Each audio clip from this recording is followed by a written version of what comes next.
Somos News, somos Latinoamérica, donde está la noticia. Allí estamos nosotros. Le pido me acompañe a la mitad del mundo. Allí está César García Vélez y actualiza la información a esta hora. Adelante, compañero, cuando quieras.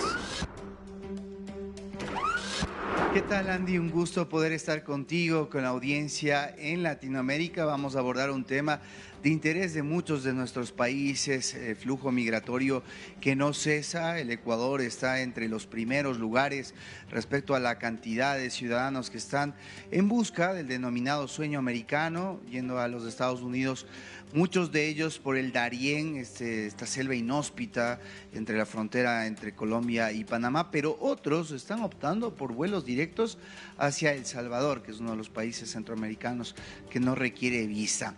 Solo como un dato preliminar, importante decirte que hay 43.400 ecuatorianos entre enero y abril que han salido hacia ese país y tan solo han retornado 4.100 según lo que dice Migración, que es el saldo migratorio. Ya lo vamos a dialogar más adelante con nuestra invitada. Ella es Yoconda Herrera, especialista en migración, socióloga de la Flaxo. Gracias, Yoconda, por este tiempo con Latinoamérica. Primero, ¿cuáles son las características de la migración actual? ¿Ha variado respecto a la que teníamos, por ejemplo, en los 90, en donde pues los ecuatorianos también fuimos protagonistas? Sí, a ver, hay varias características efectivamente que han variado de la migración ecuatoriana. Nosotros tenemos una migración de más de 50 años, que como todos sabemos se agudizó a finales de la década del 90, que orientó más bien su salida hacia España e Italia y también Estados Unidos. Ahora lo que vemos que es mayoritariamente hacia Estados Unidos, una migración que era masculina eminentemente en los años 80, en los años 90, que se feminiza en el 2000, ahora se ha convertido en una migración familiar y eso es un cambio importante. Es decir, están saliendo familias enteras y por eso también las dificultades en términos de datos, de estadísticas, en que, por ejemplo, el último censo del 22 no captó muy bien esa salida porque se fueron familias enteras, es decir, que no se pudo censar ni siquiera un solo familiar. Creo que ese es un cambio importante, el perfil. Otro cambio importante es nuevamente, muy parecido a lo que ocurrió a finales de los 90, es una nacionalización de la salida. Es decir, ya no son ciertas regiones del país, Azuay, Cañar, que han sido tradicionalmente zonas migrantes. Hemos visto a partir del 19 hasta el 21, en plena pandemia, inclusive 22, una migración de la sierra centro del país, de provincias como Tungurahua, Cotopaxi, Chimborazo, pero lo que estamos experimentando el día de hoy es una salida nacional de Esmeraldas, de Guayas, de la costa, de la sierra, de la Amazonía. Eso sí, la información captada por el censo del 22 muestra que prácticamente todas las provincias del país tienen personas que han salido y no han vuelto, ¿no? Han salido y sobre todo a Estados Unidos. Hay una nacionalización de la migración. El éxodo no ha parado, yo diría, se agudiza durante la pandemia. La pospandemia es un momento muy difícil. Hemos conocido un proceso muy lento en el país de recuperación pospandemia en términos económicos, sociales, agravado por el tema, como todas sabemos, de la seguridad y de la violencia, ¿no? Sobre lo más coyuntural, y estaba revisando algunas estadísticas sobre lo que está pasando particularmente con El Salvador y esta cantidad de ecuatorianos, sobre todo en este año, que han salido, no quiere decir que no sigan yéndose por el Darién, pero hay estas alternativas. Y por no hacer promoción, por ejemplo, en una red social, tú puedes ver específicamente hacia dónde y cómo van, a qué hora salen los vuelos. Cerca de $14,000 estarían cobrando los coyoteros por llevarlos hasta El Salvador, que lo único que tiene como medida de contingencia es pedir $500 de dinero que llevan los migrantes y por otra parte que compren el vuelo de ida y de regreso. Pero particularmente, ¿qué pasa con El Salvador y por qué se muta en estas rutas? ¿Cómo se acoplan?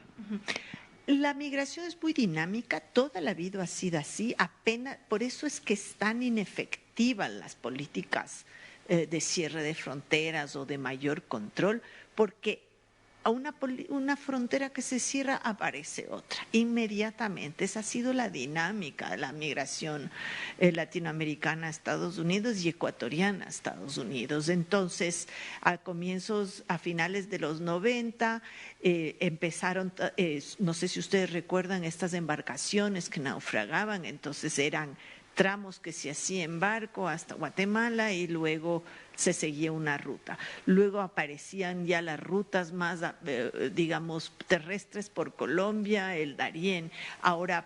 Luego apareció el avión a México. Es decir, todo el tiempo, esa es la dinámica migratoria a nivel global, se cierra una ruta y inmediatamente se está abriendo otra. Entonces no es nada sorprendente que ahora sea El Salvador, pero en otro momento también pudo ser cualquier otro destino centroamericano. En otros momentos fue Guatemala, Honduras, en fin, o el Darién, ¿no? Entonces, las dinámicas no solamente de la migración irregular a través de un coyote, un coyotero, etcétera, son siempre muy, muy, muy dinámicas, muy rápidas, pero también tenemos todo el tema de las redes sociales que ahora también posibilitan